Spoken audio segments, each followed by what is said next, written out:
बातमी आहे धुळे जिल्ह्यात असलेल्या शिंदखेडा शहरातून।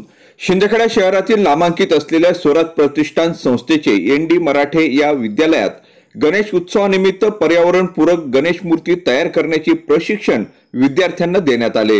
विद्यार्थ्यांच्या अंगी असलेल्या सुप्त कलागुणांना वाव मिळावा याकरिता या कार्यशाळेचे आयोजन करण्यात आले होते।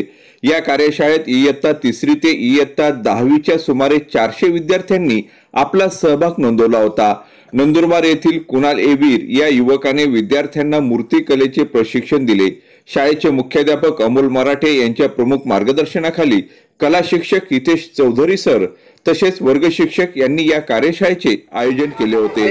प्रत्येकाने कानाचा आणि टोकदार केलं, त्यानंतर आता तिथे क्रॅश करून बारीक हलक्या हाताने क्रॅश करून पेच आहे त्याला आजूबाजूला क्रॅश करून लॉक सिस्टम तयार करायचं आहे।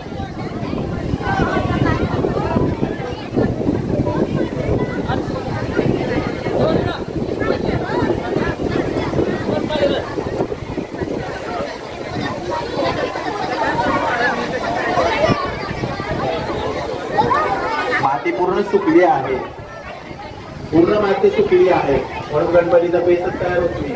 पटकन करा।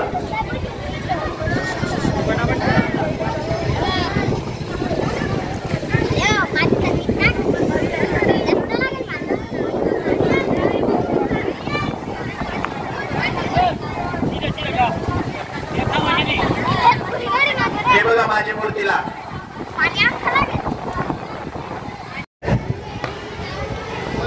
अगदी छोटी लाईन तयार करायची आणि दोघी पापणे एक वरतून एक खाली असे गणपती बाप्पांना लावायची। गणपती बाप्पा मोले म्हणणार। आपली बातमी आपल्या हातात। चॅनल शेअर करा, लाईक करा, Shabdganga news point channel subscribe करा। आपली बातमी आपल्या